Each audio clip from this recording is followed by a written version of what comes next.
क्या आप जानते हैं क्रिस्टोफर कोलंबस ने आज ही के दिन यानी 3 अगस्त को भारत के रास्ते की खोज करने की यात्रा शुरू की थी। इस यात्रा के पीछे की कहानी जानेंगे हम आज के वीडियो में। महानतम नेविगेटर क्रिस्टोफर कोलंबस ने बचपन में मशहूर गणितज्ञ पाइथागोरस की किताब पढ़ी थी, जिसमें ये बताया गया था कि दुनिया गोल है। इसे पढ़कर कोलंबस के दिमाग में आया, यदि समुद्र में पश्चिम से पूरब की ओर से चलेंगे तो वे भारत पहुंच जाएंगे। भारत की खोज इसलिए क्योंकि तब भारत की रईसी और इसके मसालों की चर्चा पूरे यूरोप में थी। करीब 500 साल पहले यूरोपीय देश अरब के माध्यम से मसाले और चाय की खरीद करते थे और अरब को ये सब भारत से हासिल होता था, लेकिन उसने कभी यूरोपीय देशों को ये राज उजागर नहीं होने दिया। वहीं यूरोपीय देश लगातार उस देश के बारे में जानना चाहते थे जहां से ये सारा कुछ आता था। उन्हें भारत के बारे में पता भी चला, लेकिन अरब जगत ने उन्हें जमीनी रास्ता देने से मना कर दिया। जाहिर है अब आप यूरोपीय देशों के भारत तक आने की कसमकसाहट को समझ सकते हैं। उधर समय बीतता गया और कोलंबस बड़े हो गए। बड़े होकर उन्होंने जब अपनी योजना विद्वानों के सामने रखी तो कई विद्वानों ने उनका मजाक उड़ाया। उन्होंने कोलंबस से कहा कि पृथ्वी गोल नहीं बल्कि चपटी है और अगर उसने ये मूर्खतापूर्ण कार्य किया तो वो दुनिया के अंतिम सिरे पर पहुंच जाएगा और अनंत खाई में घिर जाएगा।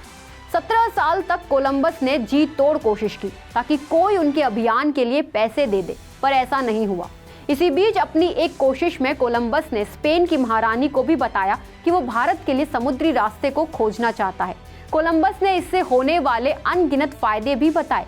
महारानी को उनकी योजना पसंद आई। आखिरकार स्पेन की महारानी ने उन्हें जहाज दे दिए, परंतु इस खतरनाक अभियान पर उनके साथ जाने के लिए कोई जहाजी तैयार नहीं था।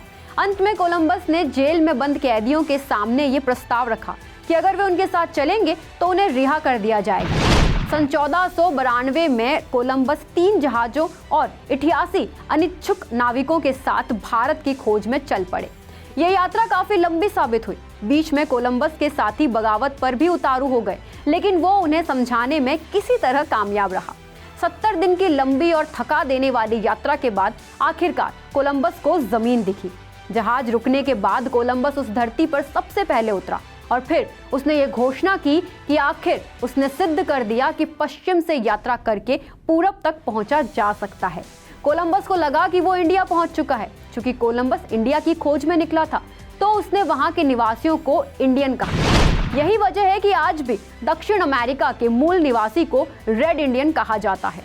20 मई 1506 को एक लंबी बीमारी की वजह से कोलंबस की स्पेन में ही मौत हुई, लेकिन दिलचस्प ये है कि उसे अपनी मौत तक भी इस बात का पता नहीं चला कि उसने जिन क्षेत्रों की खोज की है वो भारत नहीं बल्कि एक नई दुनिया है।